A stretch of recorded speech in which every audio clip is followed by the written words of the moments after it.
The world's largest free jazz festival is going to take place on Detroit's Hart Plaza over the Labor Day weekend. This year's Detroit Jazz Festival artist in residence is saxophonist Joe Lovano. Last month, Lovano held a workshop for Wayne State University music students, and he sat down for a conversation with Detroit PBS contributor John Penney of 90.9 WRCJ.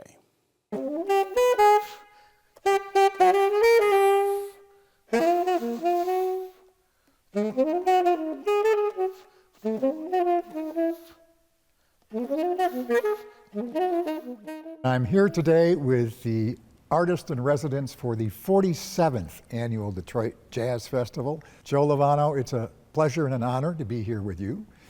Thank you, John. For me as well.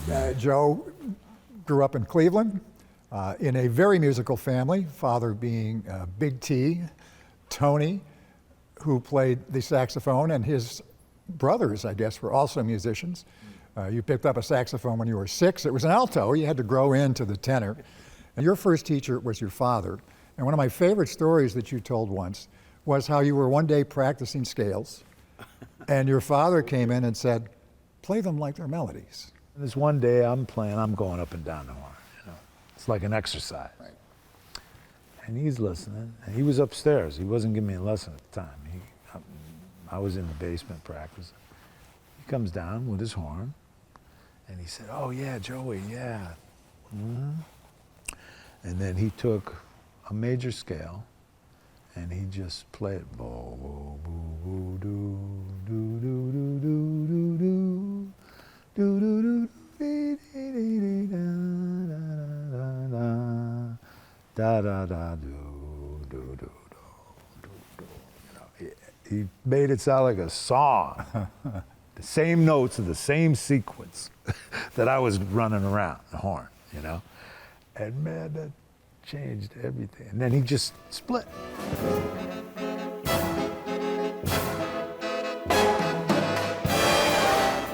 You know, you again teach at Berkeley, and you had a workshop with the kids here at Wayne State today.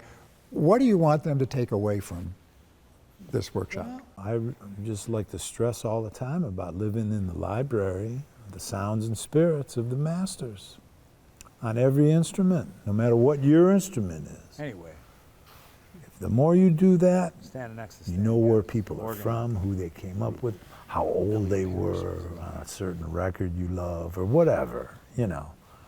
It's up to you to create how you discover things, you know what I mean? What influences and how your influences can take shape for your artistry. Well, the career has just been astounding, and it's been a real pleasure to listen.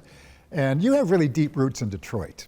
First of all, I'd just like to say it's a blessing to live in the world of music and put some ensembles together through the years and develop within the embrace of some amazing masters of the music.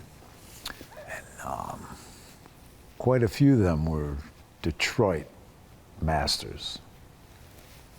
The Jones family, Hank Jones, Thad Jones, Elvin Jones. I had a chance to be a part of the Thad Jones Mel Lewis band, and then the Mel Lewis band when Thad went to Copenhagen. Played in the Elvin Jones Jazz Machine and toured Europe with him in 1987. And then he recorded with me on one of my Blue Note releases, Trio Fascination, with Dave Holland on bass. And then Hank Jones documented some recordings on Blue Note. You first came to Detroit, I think, in '74, I believe? 1974, I got the call from Dr. Lonnie Smith, who was living around the corner from Baker's Keyboard Lounge. He was looking for a tenor player and played in Cleveland with Lou Donaldson and had heard about me. And someone gave him my family phone number, and I got the call.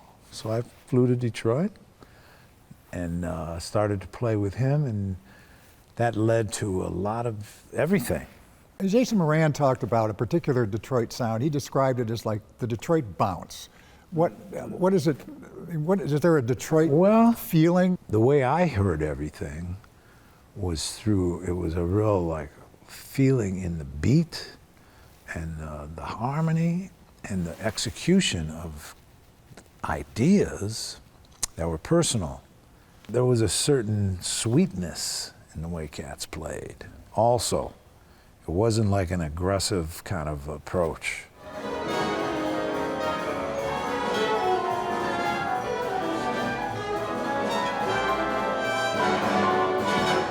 As the artist in residence this year, tell people what you're going to bring to the festival.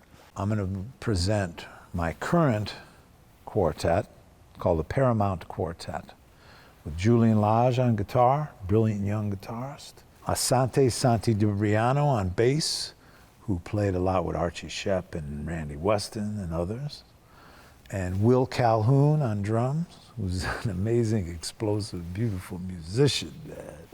What makes it the Detroit Jazz Festival? What's unique? I mean, is it unique? Well, it's amazing to have like such an incredible venues to play at and have the audience and have it be a free, open festival.